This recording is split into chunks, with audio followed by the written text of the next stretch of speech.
Okay, our meeting is back on the go here, and we have about 45 minutes left, and we have the great pleasure to have the Minister of Trade here today. International. Oh, we got an hour, do we? Good. Well, welcome, Minister, and you've been very busy. We've seen you all around the world, and your team's been very busy. We're hearing reports from them. We just finished up a briefing from one of your, Mr. Hildebrand, about the Ukrainian trade agreement. There's a lot of balls in the air, a lot of agreements floating around. It's a busy file, but we're a trading nation, and we're thanking you to be here. And the floor is yours. Okay. Well, thank you very much, Chairman. Thank you very much, Mark. Thank you very much, members of the committee. I think we've all been busy. I think the Trade Committee has been one of the busiest, most active, most energetic committees, and I thank you very much for that work. It's really important. I want to introduce my officials. You've just been all hearing from Marvin, who is working on the trade agreement that I think is close to the hearts of all Canadians. Everyone knows the famous Steve Verheuel of CETA fame. And I don't know if people have had the chance to meet yet the terrific new Deputy Minister of Trade, Tim Sargent. We are very, very lucky to have him. And for people who don't know Tim, he comes to trade from finance and brings to the trade files a very strong economics background and financial background, and I think that's extremely valuable to have in our department. So thank you very much, Tim. Okay, I'm going to make a few opening remarks, and then I look forward to taking your questions. Je suis ravie de m'adresser à vous aujourd'hui. It is a pleasure to speak to you today to support the act to implement the free trade agreement between Canada and Ukraine, or rather, between Canada and the European Union, CETA, as well as the free trade agreement between Canada and Ukraine. These are historic trade agreements for everyone involved, and I know many honourable members have worked hard on both agreements. Our government believes strongly in an open global economy, and we will continue to champion the open society and open global trade. However, we cannot ignore the reality that today we are living in the most protectionist environment I have experienced in my lifetime, probably the most since the Second World War. Trade Agreement, or CETA, and the Canada-Ukraine Trade Agreement, CUFTA, are historic agreements for everyone. I know everyone in this room has worked very, very hard on both. Our government, and I personally, believe very strongly in an open global economy, and we will continue to champion the open society and open global trade. But none of us here, and no Canadians, can ignore the fact that today we're living in the most protectionist environment that I've experienced in my lifetime, and probably the most protectionist environment since the Second World War, if not earlier. There's a reason for that. A lot of people feel that 21st century global capitalism just isn't working for them. And that very big anxiety is manifesting itself, among other things, in a powerful backlash against globalization. For those of us who support the open society, it's incredibly important not to be in denial about the power of these sentiments that are sweeping so much of the Western industrialized world. I think it can be tempting for us to say, and Mark opened up our conversation by saying that Canada is a trading nation, and I know we all understand that profoundly. And it can be tempting for those of us who really understand that in our core to believe that the issue is only one of rhetoric, and that if only we were better at talking about how valuable trade is, how costly protectionism is, everything would resolve itself. I think that's not going to be enough. I think that we need to look more deeply than that and understand that the powerful wave of populist anti-globalization sentiment that we're seeing around the world is based in the real, very concrete experience of so many people, particularly in Western industrialized countries, and including our own.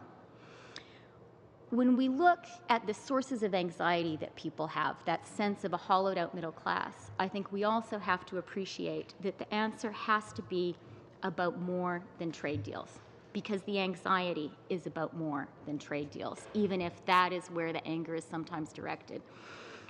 What people are worried about, and I think rightly, is the impact of 21st century global capitalism. The concerns people have, their economic concerns, their concerns for themselves, for their retirement, for the jobs their children will have or not have, are very real, and we need to address them. That's why I feel a central part of our ability to be effective on the trade file, of my ability to be an effective trade minister, comes from other parts of our government's agenda. It's why I'm so proud to be part of a government whose first action was to cut taxes for the middle class. I'm proud that we raised taxes on the 1%. That element of fairness is so important to Canadians.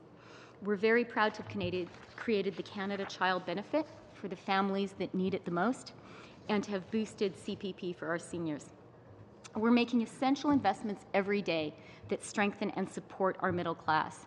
And it is those investments, that broader economic framework, which is why we can proudly say that in Canada, unlike in very many countries today, we do have broad public support for the open society, open to trade, open to immigration. Le CETA est l'une des accords commerciaux les plus progressistes. CETA is one of the most progressive trade agreements that have ever been negotiated. It will help redefine what trade can and should be. It will lead to increased prosperity on both sides of the Atlantic and will create well-paying middle-class jobs, which is our main goal. Canada is raising the bar with CETA and is establishing more inclusive trade and higher standards for how global economies must function in the 21st century. This agreement that we are examining today cements the paramount right of democratically elected governments to regulate in the interest of our citizens, to regulate the environment, labor standards, and to defend the public sector. This is the most progressive trade agreement that has ever been negotiated. Well done, Steve. CETA will help, is already helping to redefine what trade agreements can and should be. CETA will lead to increased prosperity on both sides of the Atlantic and create well-paying middle-class jobs. Canada is raising the bar with CETA, and with this agreement, we're establishing more inclusive trade and higher standards for how globalization should work in the 21st century. The agreement that we're talking about today, crucially, cements the paramount right of democratically elected governments to regulate in the interests of our citizens, to regulate the environment, to protect the environment, to protect labor standards, and to defend the public sector. Those are key elements, something I'm very proud of. We're proud to have made these changes to CETA since coming into office, and we will continue to champion progressive trade policies. As our Prime Minister said about CETA, and I quote, "The leadership that we were able to show between Canada and Europe is not just something that will reassure our own citizens, but should be an example to the world of how we can move forward on trade deals that do genuinely benefit everyone." And the benefits really are clear. I just want to mention a couple of examples of companies that will benefit from CETA, because I think while it can be fun for us to talk about policy, I think it's really important to bring it back to the actual humans who we are helping with our work. Take Vancouver's Coronex, which will now be able to bid and compete for contracts and provide its consulting and communication services to EU clients on a fully competitive basis. Or Northland Power from Toronto, the city I represent, with its clean and green power projects that will now be able to expand already further into Europe, where it has a strong footprint. Or one of my personal favorites, Manitoba Mucklucks, the Métis-founded business based in Winnipeg, whose mucklucks are currently subject to a 17% tariff in Europe. That tariff will go down to zero when CETA enters into force. It's clear, Mr. Chair, that CETA will translate into increased profits and market opportunities for Canadian businesses of all sizes, in all sectors, and in every part of the country. Now, let me speak for a few moments about CUFTA, which I know you were speaking about earlier. This is an agreement which has great personal significance to me as a Ukrainian Canadian. And I was thinking about it this week because Tuesday was the day when we gathered to commemorate the very bitter anniversary of the Holodomor, the artificially created famine created by Stalin in Ukraine. That was a moving reminder for me of the very deep connections between Canada and Ukraine. And although I expect to face fierce questioning from you all, not from Jerry though, it was a reminder for me that when it comes to Ukraine, Linda Duncan was there representing the NDP, Peter Kent was there representing the Conservatives, that in our country we do have support across party lines for Ukraine. It was a great personal honor for me on July 11th this summer to sign the free trade agreement with Ukraine in Kyiv. My Ukrainian counterpart, Stepan Kubiev, signed it on behalf of Ukraine. Canada and Ukraine understand the importance of trade and of developing our economic relationship for the prosperity of people in both countries. But the agreement is also a further affirmation of the strategic partnership between Canada and Ukraine. It's a very concrete way that we can support a country that is fighting very bravely for its independence, for its democracy, and which has such deep historic ties with our own country. Plus important encore, and I should also say, I think it is a nice historical moment that we signed the Canada-Ukraine Free Trade Agreement this year, the 125th anniversary of the arrival of the first Ukrainian immigrants to Canada, to Randy. Actually, no, they arrived to my home province, to Alberta, but there are a lot in your province too, Randy. Pardon me? Quite a few in Cape Breton, too. I know, the biggest Ukrainian population east of Montreal. Exactly. Plus important encore, Monsieur le Président, si le Canada... Even more important, Mr. Chair, if Canada ratifies both of these agreements, we will also be sending an essential signal to the international community. In this era of protectionism, Canada stands for the open society and for open trade. By both of these agreements, we will be sending an essential and very distinctive message to the world.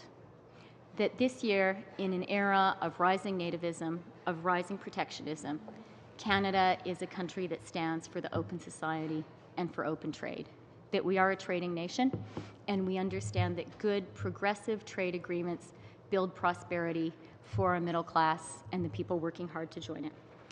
I want to thank everyone for listening to me just now and for working so hard to make sure that we continue to be an open society. Merci.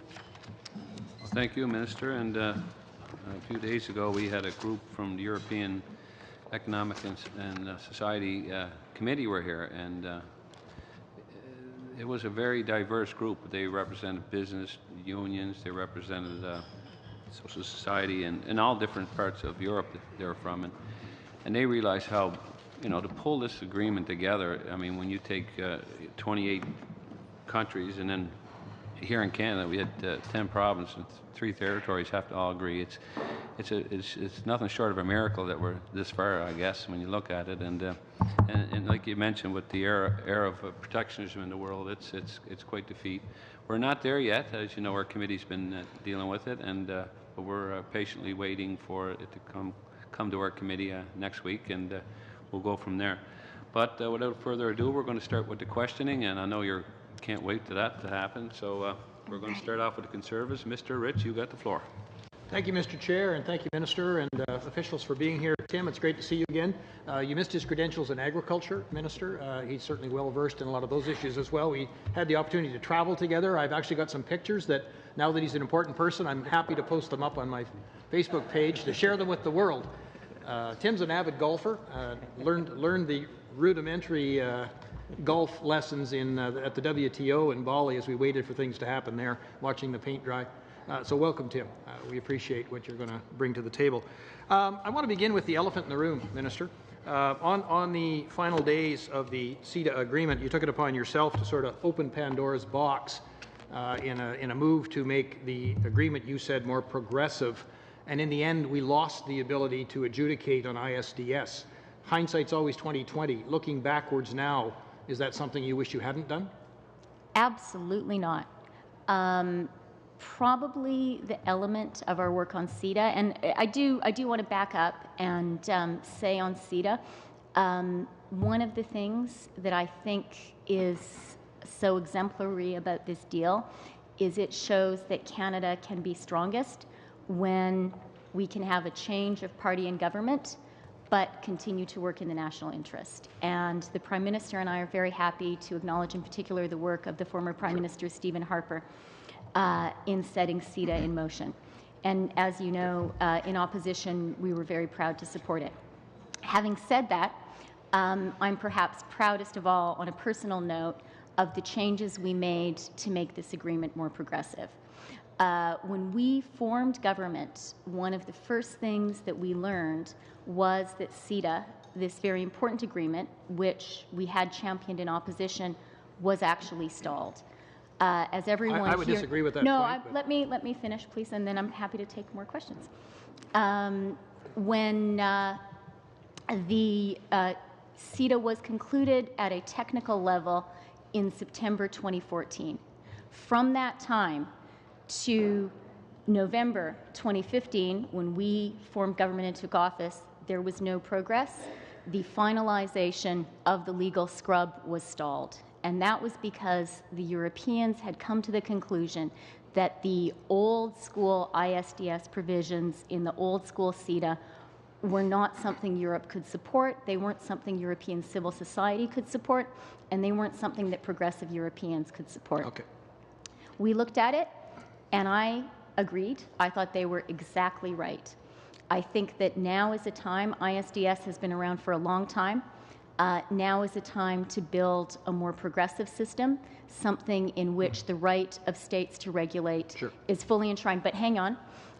In addition to making this a better agreement in substance, the changes that we made to the ISDS provisions were essential to getting CETA done on a practical level. I made those changes because they were the right thing to do, but had we not made them, this agreement would still be in legal purgatory in the offices of the European Commission. Yeah, it was only regional governments that were concerned about it, not the state levels. Having said this, my 5 minutes, I want to move on. Jerry, that is simply untrue. It was the European Commission that put forward its investment court proposal. This was something which was a concern of the governments of Germany, the governments of France, the governments of the Netherlands, of Italy. This agreement would not have happened had we not made the changes to ISDS. And let me also say, and I think it's good for the committee to know this, the progressive direction that we have moved in CETA is something that we are rolling out across all of our trade agreements. It's something we believe in and we're proud to champion. The reality is we have no coverage at this point. I want to move on to CUFTA. We had a good discussion with Mr. Hildebrand and some of his officials, but something that's needed on the ground once we make these is having the ability to have small businesses in Canada take advantage of that. So having trade people in the consuls and consulates around is very important. Right now, EDC, which can be a very important contributing factor to getting that done, is based out of London. Is there going to be a move to actually have them boots on the ground and start to look at cattle and livestock genetics, huge market potentials in the Ukraine, but actually having people dedicated to the Ukraine, not coming over from London? Has to be a short answer, Minister. Okay. As you may know, Jerry, our EDC representative based in London is actually a Ukrainian. I know that. So she's very close to the Ukrainian market. I think that probably a desire, certainly you and I share, and I hope everyone around this table, is to do as much business with Ukraine as possible. And I'm very happy to look into how EDC can more strongly support Canadian businesses working in Ukraine. Thank you. Thank you. And we're going to move over to Liberals. Mr. Dhaliwal, you get the floor. And thank you, Minister, and I congratulate you for signing 29 free trade agreements. So it's a great achievement in the first year. Minister, you mentioned that this is the most progressive trade agreement. And it's surprising to know that, from September 2014 to November 2015, this was all stalled. And when you took over, I would like to know, so British Columbians and Canadians can know in layman's language, what were the changes that you made that made it the most progressive agreement in the world? Thank you very much. And interestingly, I find a similar question, although perhaps with a different emotional tone from both sides of this table. As we've been discussing, what had happened was CETA was stalled, and it was stalled around European concerns about ISDS. When we looked at the agreement, found we shared those concerns. And we were happy to work with the Europeans to develop the most progressive ISDS system that exists in a trade agreement. We made changes in two particular areas. One is on the substance. We strengthened the right of the state to regulate, particularly in the interest of the environment and when it comes to labor standards. And we clarified that it was the job of democratically elected states, not of a trade agreement, to choose which parts of the economy should be in the private sector and which parts should be in the public sector. That this agreement should not restrict, for example, the right of a government to choose to renationalize some area.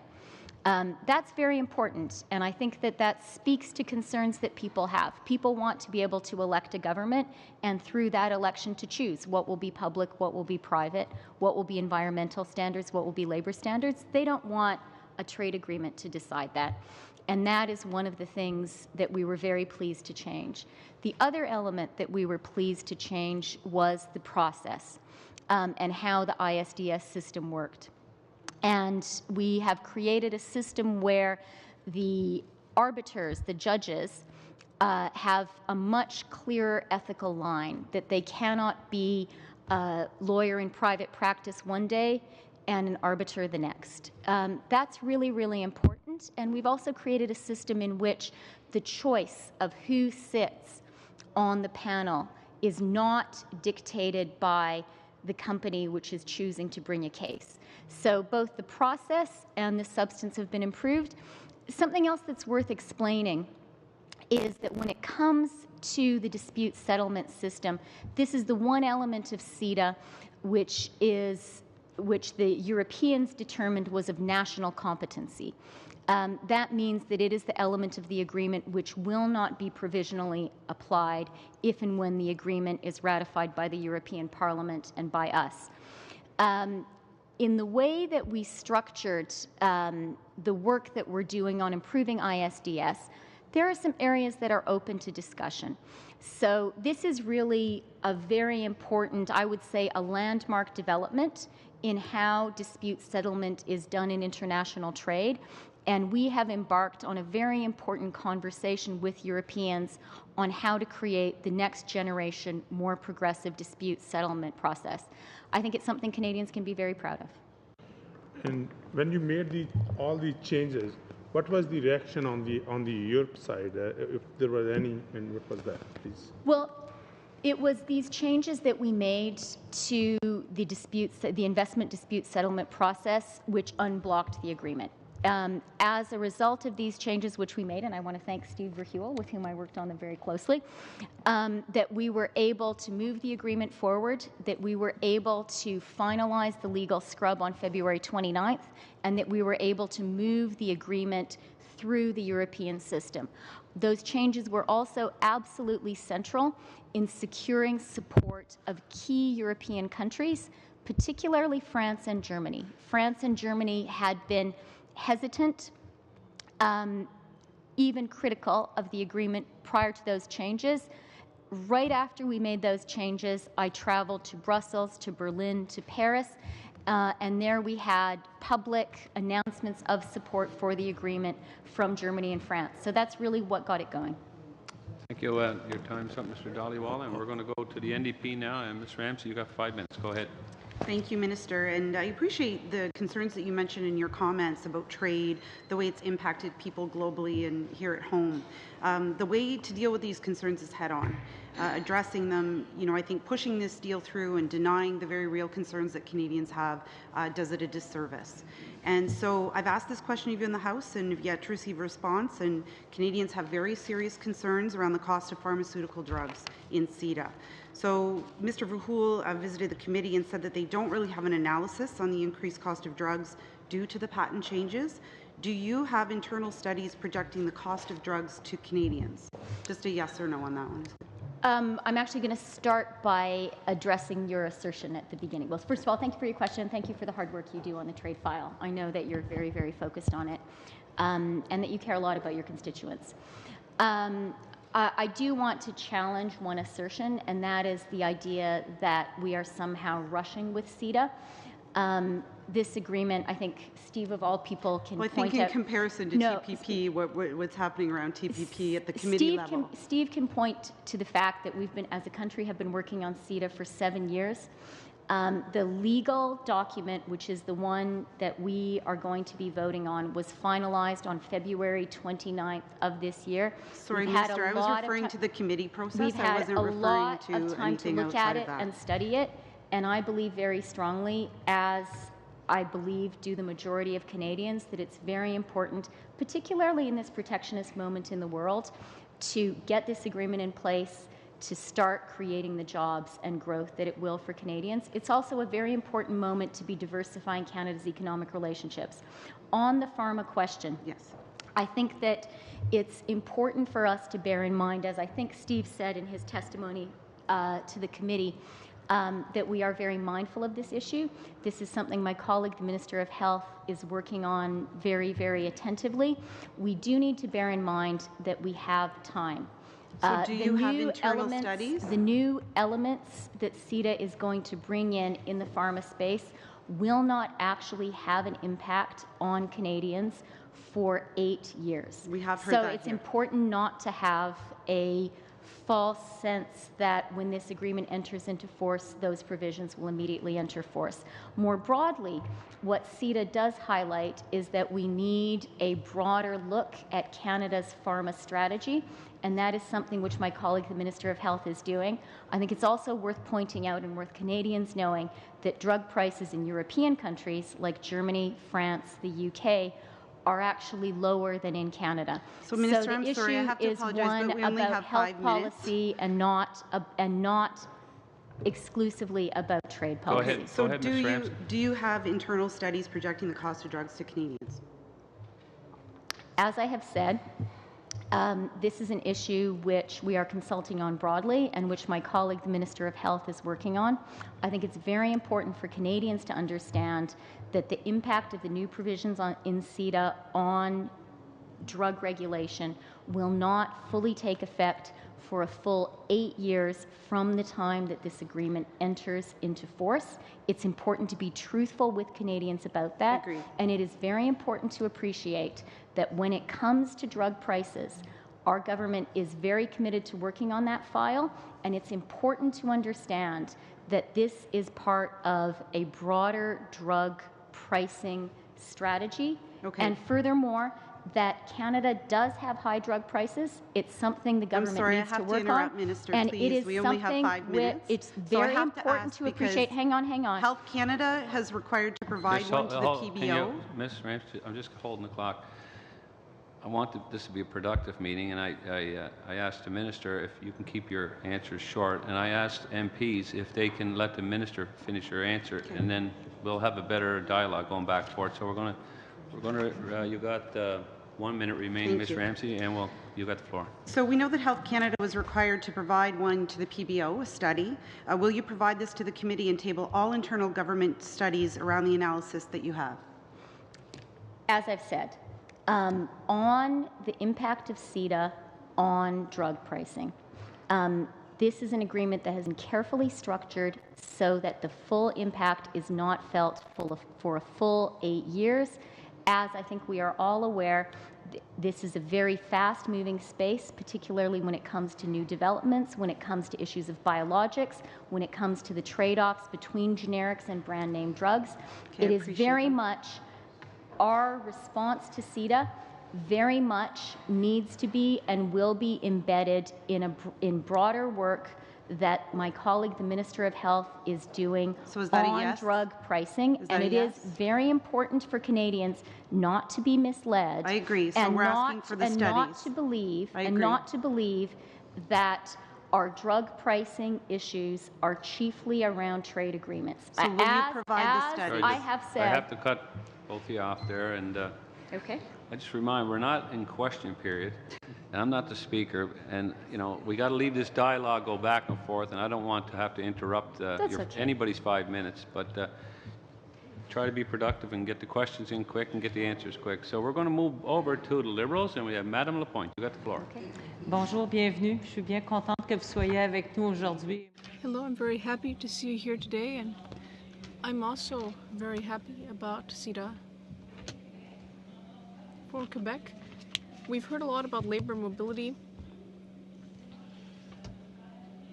More specifically, what effect can that have on Quebec, and what sectors in Quebec will be able to most take advantage of this in labor mobility? Thank you for the question, Linda. Thank you for your work. I think you're the only Quebec MP present today, and I would like to take this opportunity to highlight for the entire committee the important work that Quebec has done, the Quebec government has done for CETA. Quebec's diplomacy was essential, and as I think you know,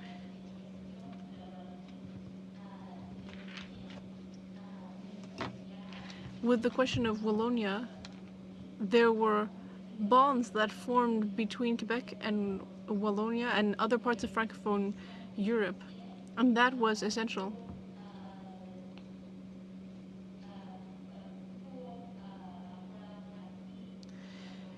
It was essential to getting Europe to support the agreement. I would also like to thank you personally for your work on our Wallonia project and our work with members of their parliament. As you know, the government of Quebec has also done extensive work, and I would like to seize this opportunity to thank Premier Couillard, as well as Ministers Amblade, Saint-Pierre, and our colleague Pierre-Marc Johnson, who worked very hard.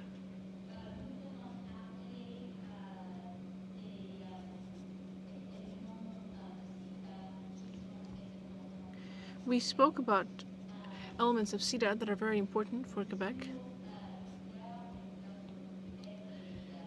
Mr. Couillard and the government of Quebec believe that CETA will be very important for all provinces of Canada, but even more for Quebec.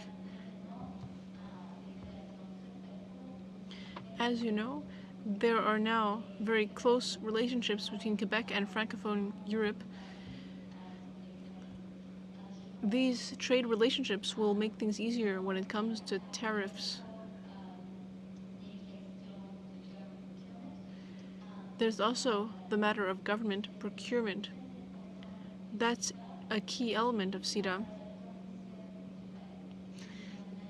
Also, in the cultural sphere, there are strong relationships between Quebec and Francophone Europe. I believe that CETA will be important in this area. I hope that we will also be able to discuss the agricultural parts of CETA. As you know, Quebec is a leader in the production of hormone-free beef.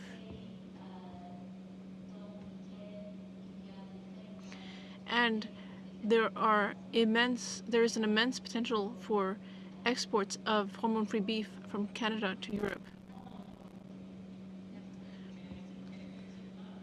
Thank you, Minister. Mr. Johnson, the former Premier, was here as a witness last week. We spoke about various topics.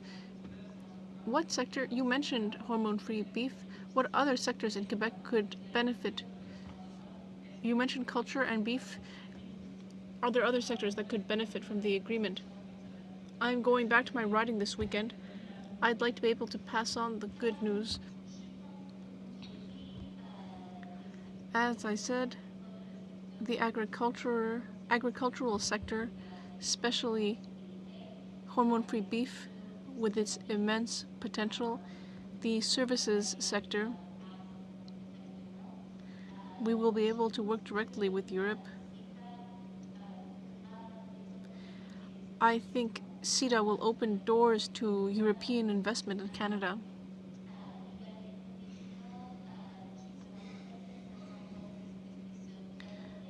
And some provisions will make Canada an appealing destination for European investors.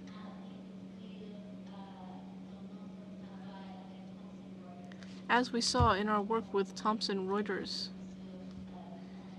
it's very important for foreign investors to be able to come to Canada with their executives. CETA will allow them to accomplish this. And for Canadian companies, multiple Canadian investors work in Europe. The mobility of professionals between Canada and Europe is a side of the agreement which will be very beneficial for all of Canada, but especially Quebec. In order to get everybody in before we close here today, I'm going to go 4 minutes. So, Madam Ludwig, you got 4 minutes. Go ahead, starting the second round. Thank you, Chair. And thank you, Madam Minister, for all the work that you've done getting us to this point and being here today to answer our questions. I represent the riding of New Brunswick Southwest, so obviously in eastern Atlantic Canada. Approximately 50% of businesses in Atlantic Canada are 1 to 4 employees. What are the plans or strategies for helping the micro businesses of 1 to 4 take advantage of the tremendous CETA opportunities? And this for us is a regional concern. Thank you. So I've just been speaking about how important CETA is for Quebec. Your question, Karen, is an important reminder that one of the very powerful characteristics of CETA, and a reason that it's such a deep agreement, is that the provinces were engaged from the start. And we have a higher level of provincial participation than in any other trade agreement, provinces and territories. And this is probably a good opportunity to get on the record my very profound thanks to the provinces and territories and to their trade negotiators, who Steve has told me spent many, many, many very long days with him in Brussels and would get briefed by Steve late at night when he came back from negotiations. The Europeans have said to me how impressed they were by that level of federal regional cooperation in Canada. The Atlantic provinces have been very engaged in CETA and deeply enthusiastic about it. That's for reasons of geography. It's also for reasons of where the interest is in the European market. Fish and seafood, as you know, a fantastic Atlantic product. Currently, subject to European tariffs of up to 25%. Upon entry into force of CETA, those tariffs will be, 96% of those tariff lines will be eliminated immediately, and the remaining ones will be phased out over 3, 5, or 7 years. So that's a lot. A 25% tariff is a high tariff, and for that to go to zero, I think will be a huge boost to our exporters. You're right, and one to be talking about small, medium-sized, even micro businesses, and I think that's something that we as a government, and I would say we as legislators, need to really be focused on. Really bringing the benefits of trade to small and medium-sized companies. One program that I think everyone here is familiar with that we launched at the beginning of this year to help do that is CanExport. More than 500 Canadian companies have now been granted support by CanExport to explore new markets. So that's a program that's in place. I urge everyone to talk to people, talk to businesses in your riding about this opportunity. It's a real chance to be an effective constituency MP and to support people. As part of the Atlantic Growth Strategy, we have been talking about trade a lot, and actually last week I was invited to a meeting of the Atlantic Growth Strategy team because they wanted to hear about CETA. And one of the focuses of that strategy will be being sure that Atlantic Canadian businesses know about the opportunities that CETA presents and that they're really in a position to take advantage of them. So I think that's very important work. And Thank you. sort of more generally, I'll just quickly finish my sentence, Mark, because I really believe in this part. We've been talking about actually getting the trade deal done, which is a very big amount of work. But now the hardest work in a way is ahead of us, because the hardest work now is being sure that our companies really can take advantage of it. Thank you, and we're going to go to Mr. Hoback. Go ahead, you got the floor. Thank you, Chair, and thank you, Minister, and your staff for being here. 4 minutes will be very quick. You know, Minister, one thing I always thought was really interesting was, with CETA being done, Canada would have such a great opportunity to take advantage of its position in the world to have all these market access agreements in place. And I know you talked about the protectionist environment that's evolving since World War II, and you might be right. But we are lucky. We have trade agreements with those groups that are protectionists, are becoming very protectionist, and I'll use... I can't imagine who you're talking about. Yeah, exactly. So I don't need to say anymore. But I will say this, there is opportunity still, and we've identified an opportunity now in TPP. Now, whether you call it TPP or something else, there is a group of countries that still want to move forward with that agreement, that still say that it's in the best interest for trading in the Asian market that we do this as a bloc. Where are we on this, and why aren't we there leading the pack? And again, quickly, I only get 4 minutes, so Okay. I apologize. No, I'm very happy to talk about. I'm very happy to talk about that.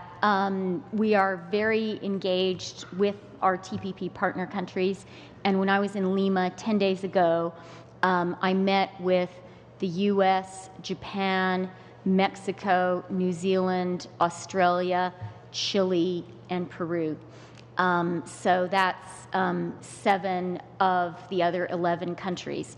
As you know, the way the TPP is structured is That's why I such say that... TPP or any other name. You Okay, call but whatever you want without the U.S., though, is what I'm saying. If Yeah, the U.S. no, no, decides no. to step out, there's still lots of willing players in that agreement that want to do it. So where are we with these willing players? For sure. No, so that may be the case, but I just want to be clear with everyone that the agreement itself doesn't exist without the U.S. There's no possibility of the 11 signing and it happening. There would have to be a new agreement created. So that's point one. Point two that's very important, and I think the Japanese ambassador to Canada has been speaking about this to journalists recently, is with the U.S. now having said, now positions may change, but the president-elect has been very clear that he does not want to go ahead with the TPP. The next largest country in that group is Japan. Japan, for the moment, has said that it wants to wait and see. We, of course, as you know, Canada had begun negotiating a bilateral agreement with Japan when the TPP but again, came Japan in. has been very clear in the media saying also that they won't do anything bilaterally with Canada at this point in time until TPP has a decision. Japan one way or is the other. waiting, and Japan has also said, and the so you're telling me Japanese something I Prime don't Minister know. has said very clearly that without the U.S., the TPP is meaningless. So that's the position of Japan at the moment. We are in very close contact, and I will on Saturday be seeing again trade ministers from some of the other TPP countries. We're in very close contact. We're talking to our partners, and we're waiting. We are talking to them, working on different scenarios. Okay. When we go back to NAFTA. And I think it's also, Randy, if I could just say, we do have bilateral agreements already in place with very many of those countries. We have one with Mexico, we have one with the U.S., we have one with Chile, we have one with Peru. But I will reappoint, this sets the rules for trading in Asia. This sets the rules for dealing with China, with India and other groups. This sets the platform for doing business in the next 20 or 30 years. It includes things that those agreements don't include. So that's why I say you've got a great platform, you've got willing partners who are willing to play with you. You have one that doesn't, and they brought up NAFTA, maybe not. We'll see where they go. Regardless, our interests, and again, I'll repeat this because of NAFTA, our interests are for Canadians. So as we look at what may or may not happen to NAFTA, I sure hope we're going to look at it on a Canadian perspective and look at Canadian businesses. So what I mean by that is if they decide that they want to go down the road, that they don't want to have NAFTA, if they go down the road where they say they just want to do bilaterals, which is what they've been basically teleporting across to us, are we willing to go down that road? Mr. Hoback, your time is up, and we can't get that question in, and we can't get the answer.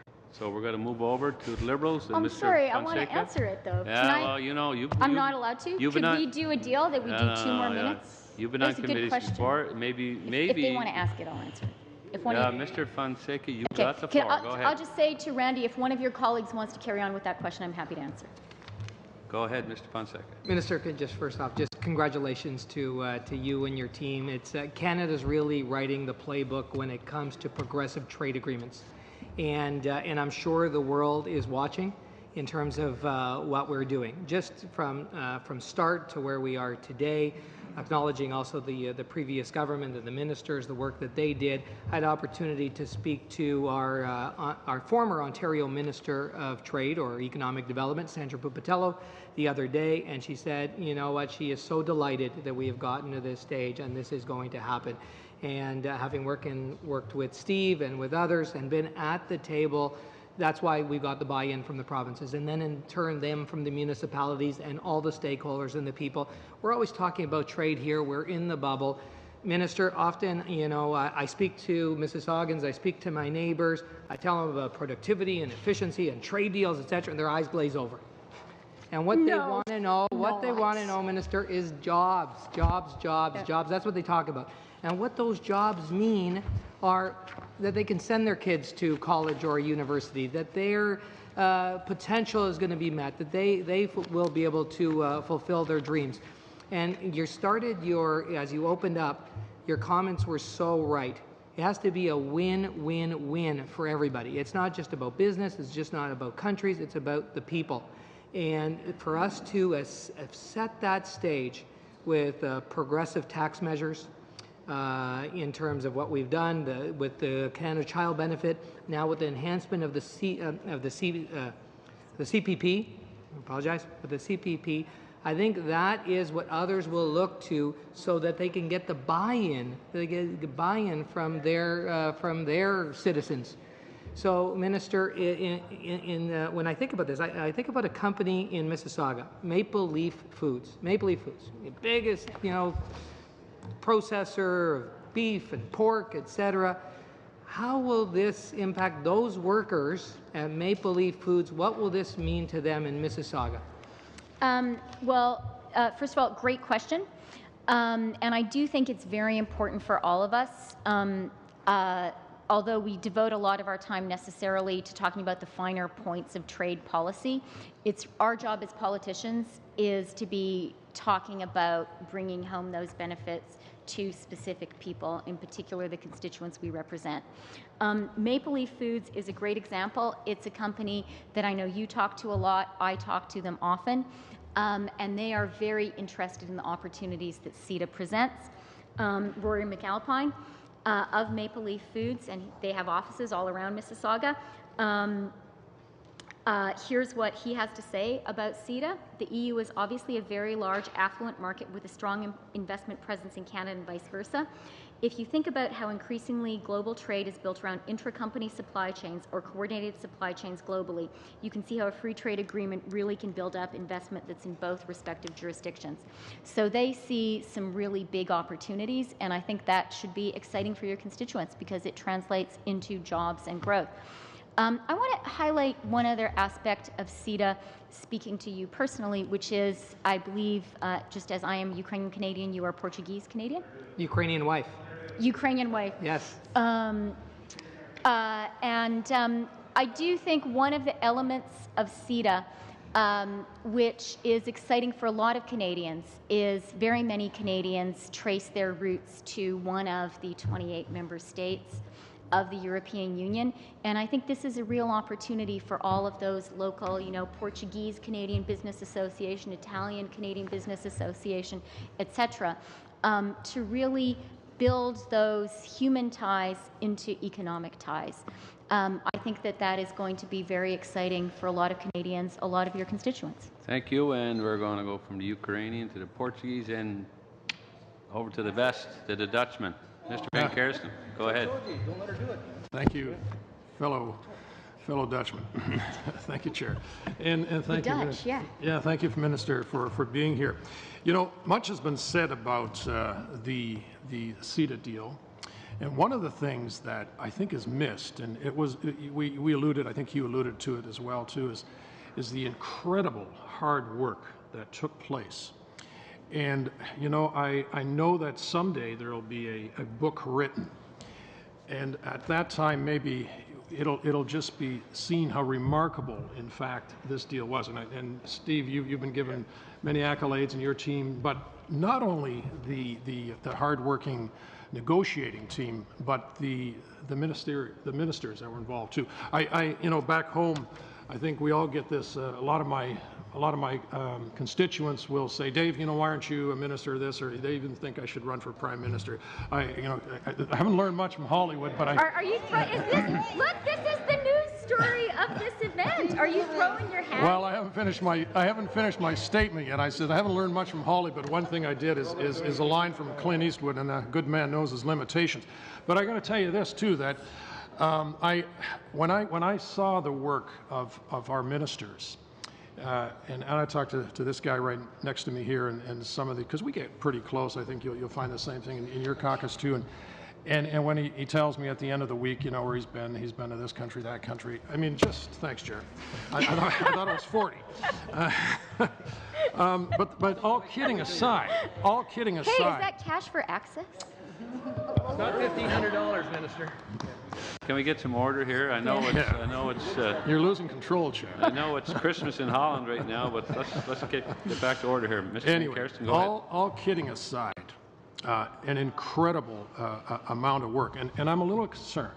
I'm going to tell you why I have some concerns. Two things. First of all, I see some things that just seem to, I use the analogy of driving a car, keeping your foot on the gas. That's the key to making these things happen. I'm speaking in terms of the software agreement. CETA, it seems to have finished at this point. In my neck of the woods, the Gordie Howe Bridge, and I'm not directing all the criticism to you, Minister. I think it goes to the top. And I remember, they say a lot of things about Stephen Harper, but one thing he was a slave driver. He pushed and pushed and pushed. And I remember when the Prime Minister was first sworn into office, and the relationship that he had with Barack Obama. I mean, they were BFFs. They were, what an opportunity to take that relationship and go to Washington to say, hey, we got this deal. We've got to get this deal fixed up. It's the softwood lumber, and again, I refer to the Gordie Howe Bridge. This thing's slowing down, and so my concern is that, and I'm going to give you an opportunity to defend that.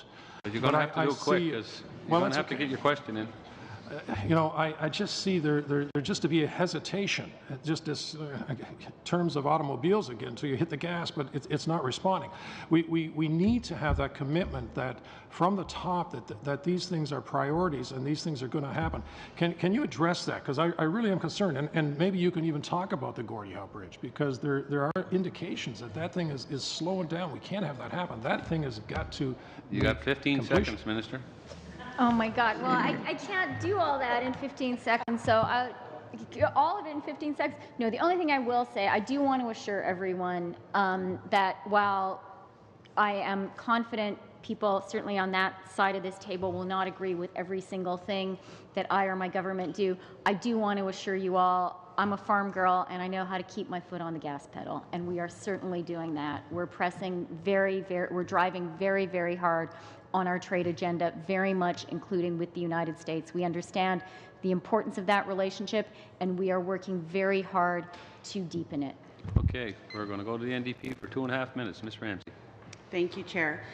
This is the largest deal since NAFTA, and it has significant changes. And we've seen a lot of changes in this last year that Jerry alluded to, the court system. So why are you asking Canadians to sign on to the same investor court provisions that Europeans clearly won't agree to? And given the concerns expressed by Belgium and others, are you open to removing or further changing the investor state provisions in CETA? So first of all, I think it is appropriate to point out that the NDP supported the Canada-Korea Free Trade Agreement, whose ISDS provisions are considerably less progressive than the ones in CETA. So there may be some questions that should be asked inside the NDP. As I've said, I am extremely proud of the improvements to ISDS, which we've made in CETA. It creates an investment dispute settlement process, which is the most progressive in the world. CETA is an agreement which has been supported by all 28 European member states, including all of those which are led by socialist governments. When it comes to the further development of the investment dispute settlement process, as I've said, there are very many elements inside the CETA agreement which are intentionally open-ended. So if Europe says that they won't sign, will you remove or further change the investor state Europe has already signed. The agreement was signed on the 31st of October by the EU after all of the member states. That wasn't about provisional application. That was about the EU signing and moving to Parliament. So I'm talking about the member states. What is the case is, as I've said, that the investment dispute settlement is the element of the agreement which is national competency, which is not the part that will be provisionally applied if and when the agreement is ratified by the European Parliament. So if member states don't sign, will you take them, will you remove them from our portion? It's not a question of signing by member states. What the next step after, so our next stage is ratification at a parliamentary level. After that happens, the agreement will be provisionally applied, 98% will come into effect. Then it is the turn of the national parliaments to study the agreement and to vote on whether the remaining element is then applied. So if they say no, hang on. If they say no to that. No, hang on. During that period. Time is up for everybody here, and we got to just move over to, because we have to get Mr. Peterson in here, and we have about 3.5 minutes. So, Mr. Peterson, you have the floor. Amazing. Thank you, Mr. Chair, for this accommodation. I appreciate it. Thank you, Minister, for being here. I want to change track a little bit and talk about CUFTA. Like yourself, I'm of Ukrainian heritage, so I think it's a great deal for Canada on an economic basis, but also I think it's a symbolic deal, and it shows the deep friendship between Ukraine and Canada. And I wonder if you can elaborate on that component of the deal and how this is more than just a trade deal, but actually a geopolitical deal, and it shows Ukraine that it has a good friend in Canada, especially when it's at times of need. Of course. And I don't know if people know that Kyle Peterson is actually Kyle Petrician. It's true. And it was very nice to be with you at the Holodomor commemoration. Yesterday, I had a great privilege, which is that Nadia Savchenko, the Ukrainian pilot who had been captured and held captive by Russians, and who knows what horrors she experienced. She was then released, is back in Ukraine, is a very active Ukrainian political leader, and I had the opportunity to meet her, which was very moving for me. She's a real hero. The economy is not her principal focus, but she said to me, she particularly wanted to talk about CUFTA, and she saw this agreement as a chance to deepen the strategic partnership with Canada at a time when Ukraine is quite rightly feeling particularly vulnerable. And she sees the agreement also as a chance for Ukrainian companies to learn from Canadian standards. Marianne Mihaichuk, who also happens to be Ukrainian-Canadian, my colleague, the Minister of Labour, was in Ukraine last week, talking about labour standards and talking about some of the elements we've built into CUFTA to help Ukrainians raise their labour and environmental standards. And Nadia Savchenko was really grateful for that. And she said, you know, we see Canada as more than a partner. We see Canada as a friend. We trust you. And we see a deepening of our economic relationship as an opportunity for us to really develop higher standards on our own. And there are going to be real economic benefits as well. I think that the estimates that we've done say that CUFTA should increase trade between Canada and Ukraine by 20%. That's significant. I think there's also something very appropriate of us discussing the Canada-Ukraine Free Trade Agreement, which I do hope the NDP will support. I hope we can get unanimous support in Parliament for it. That, you know, the European Union has a trade agreement with Ukraine as well, and we're now able to have a trading space actually that goes all the way from, you know, Vancouver, all the way to Kharkiv. That's a great accomplishment. Absolutely. Congratulations. Well, thank you. And, yeah, thank you. I'm out of time. Thank you. Thank you, Mr. Peterson. And thank you, Minister, for coming. And thank you for the good questions from the MPs. Good dialogue. Few sparks, but you're bound to get that when ministers come to committee. So That's okay. Thank you again for It's going to be coming, even more and, fun in an hour, right? thank you for, and Minister, keep your foot on the pedal, but have a good Christmas. Take care. Okay. Thanks a lot.